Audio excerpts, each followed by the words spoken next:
c'est Juliette de ANV COP21 Gironde. Et moi Juliette de Attaque 33. D'accord. Et aujourd'hui, on a fait cette action dans la campagne Fin du monde, fin du mois, même combat, pour montrer la solidarité en fait entre le mouvement social et le mouvement climatique. Ce matin, ce qu'on a dénoncé, c'est l'utilisation par la Caisse des dépôts et des consignations, qui est une institution publique, de l'argent des Français via le livret notamment de développement durable et solidaire. L'utilisation de cet argent dans des nouveaux projets d'énergie fossile, à l'heure où on sait qu'il faut laisser le pétrole, le gaz et le charbon dans le sol pour respecter un avenir climatique à moins de 1,5 degré. D'accord. Et tout ça, donc on l'a symbolisé en mettant du faux pétrole sur la façade de la CDC. Ce faux pétrole, il était constitué de savon noir et de pigments, donc totalement inoffensif et qui peut s'enlever d'un coup d'éponge. Et on s'est fait réprimer, c'est-à-dire qu'il y a eu 6 arrestations alors qu'on était sur le lieu.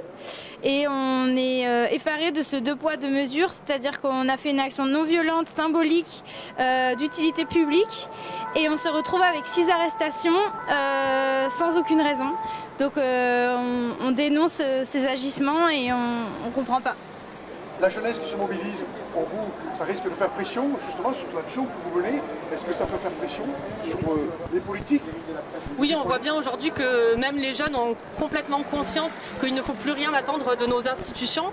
Ils ont compris qu'en fait même les adultes n'allaient pas gérer ce problème, donc ils s'en emparent. Et nous, on appelle effectivement tous ces jeunes qui descendent dans la rue le vendredi, mais aussi le samedi, dans des marches citoyennes et dans des marches pour le climat, à nous rejoindre pour s'organiser, à nous rejoindre dans des mouvements militants comme ANV COP21, mais comme aussi Extinction Rebellion, comme Attaque, comme plein d'associations qui passent à l'action aujourd'hui, qui passent à l'action directe et non violente, mais qui passent à la désobéissance civile, parce que c'est par là maintenant qu'il faudra en passer.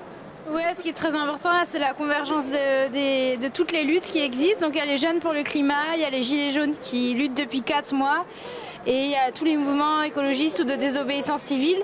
Il faut vraiment que tout cela se rejoigne. C'est pour ça que tout ça a lieu un samedi. Et on voit bien qu'en fait on est tous traités de la même façon en plus par la police.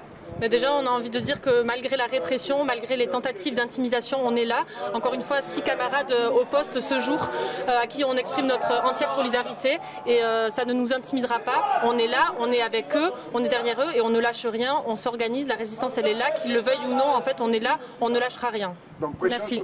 C'est gentil à vous, merci.